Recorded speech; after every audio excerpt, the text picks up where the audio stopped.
Dans le cadre du projet de rénovation des espaces extérieurs du quartier QS de Dax, l'association Bruit du Frigo était fière de présenter au public et aux élus les travaux qui seront menés. Les espaces à côté des immeubles, donc en pied d'immeuble, finalement ne sont pas appropriables, ne sont pas différenciés. On ne sent pas qu'on a sa propre entrée, qu'on peut garer sa voiture dans son immeuble. Donc là, on va travailler sur de la résidentialisation, c'est-à-dire que les gens, peut-être par cage d'escalier, puissent personnaliser, s'approprier les espaces devant leur immeuble.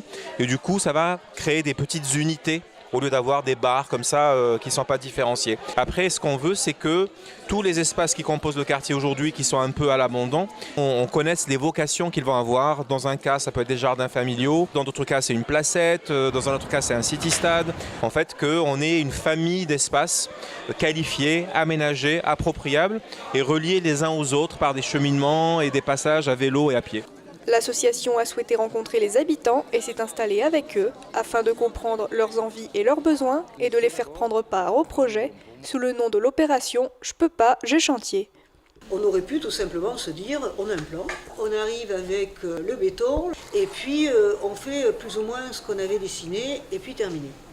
Non, ce qu'on voulait c'était en même temps continuer avec ce travail d'implication des habitants sur les espaces partagés, travailler sur l'école, travailler sur le parvis de l'école comme ça va être proposé, va nous permettre de travailler avec les familles, d'impliquer les parents, de travailler avec les enfants. C'est pas juste pour que les gens aient des espaces agréables, mais que quelque part ils aient pris la parole et qu'ils soient devenus un peu plus acteurs de la transformation de leur environnement. Nous on apportera une technicité, mais eux, ils mettront la main à la pâte avec nous.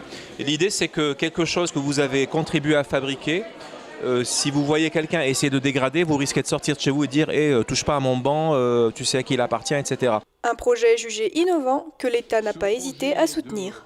Nous avons eu l'opportunité, dans le cadre du fonds de soutien à l'investissement public local, de proposer 1 million d'euros pour accompagner cette phase de résidentialisation, de requalification des espaces collectifs et donc de venir appuyer cette reconquête par les habitants des espaces communs. C'est quelque chose d'assez novateur en ce sens qu'on le prend suffisamment en amont pour le porter dans la durée.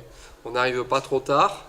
On n'arrive pas trop tôt, il y a déjà des choses qui sont transformées, ce qui était important pour les habitants. Et là, on est en train de mettre la touche finale sur les 3 années qui vont venir, 2017-2019.